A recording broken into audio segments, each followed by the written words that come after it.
Merci, monsieur le maire. Oui, il nous est demandé de prendre acte d'un autre rapport, le rapport annuel sur la situation de la ville de Montpellier dans la prise en compte des objectifs du développement durable. Chaque année, depuis 2020, je rappelle que cette expression développement durable nous est imposée et qu'il conviendrait peut-être mieux de parler de transition écologique et sociale pour ce rapport. Mais on peut s'interroger même sur cette expression de transition écologique et sociale. Je reprends là la réflexion d'un chercheur de l'INRAE qui s'appelle Olivier Hamon, qui dit que les mots des décideurs ne coïncident plus avec la rapidité des bouleversements du monde. Donc au-delà de la transition écologique et sociale, je pense qu'il convient de parler de crise écologique et sociale. Et j'insiste sur ce mot crise. Ainsi, on a souvent parlé longtemps de réchauffement climatique ou de changement climatique. Je pense qu'il convient plutôt de parler de crise climatique. On a parlé d'érosion de la biodiversité. Je crois qu'il faut davantage parler d'effondrement de la biodiversité. Une étude récente a montré que dans les jardins, en France, en 10 ans, on a perdu 40% des effectifs d'oiseaux. 40%. Alors, on n'est pas obligé de verser une larme sur les petits oiseaux des jardins, mais ça a un impact concret, cette baisse de la biodiversité. Ainsi, des chercheurs d'Harvard estiment que chaque année, en raison de la baisse du nombre de pollinisateurs, d'insectes pollinisateurs, on a 1 demi-million de morts sur la planète. 1 demi-million. Et ce chiffre est sans doute sous-estimé. Évidemment, ces morts ne sont pas parmi les plus favorisés, parmi les plus aisés, mais parmi les plus pauvres des pays pauvres ou les plus pauvres des pays comme le nôtre.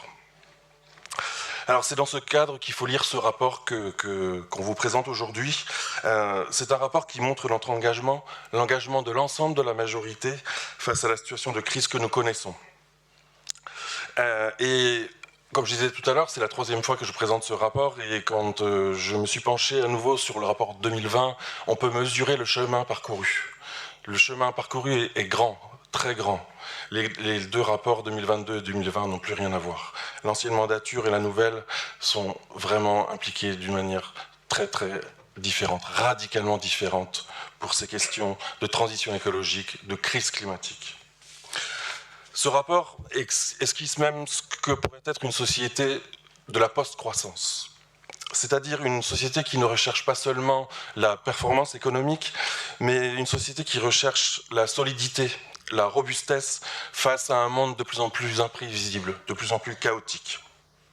Alors, dans ce rapport, la robustesse, la solidité, c'est bien sûr le plan 50 000 arbres et le plan Ville-Nature qui se déploie chaque année un peu plus. C'est bien sûr l'adaptation des écoles au changement climatique, avec la végétalisation des cours d'école, mais aussi la construction de nouvelles écoles à énergie positive. C'est bien sûr la labellisation de la ville de Montpellier en ville économe en eau. C'est bien sûr tout le travail sur l'alimentation durable, avec la caisse alimentaire commune, avec le maintien et le renforcement du bio à la cantine. La solidité d'une société, c'est aussi une société qui doit être fraternelle. Et là, je pense évidemment au plan pauvreté, avec 1,5 million d'euros l'an dernier. Je pense à la ville inclusive, avec les aires de jeu inclusives, avec l'expérimentation quartier solidaire pour les aînés.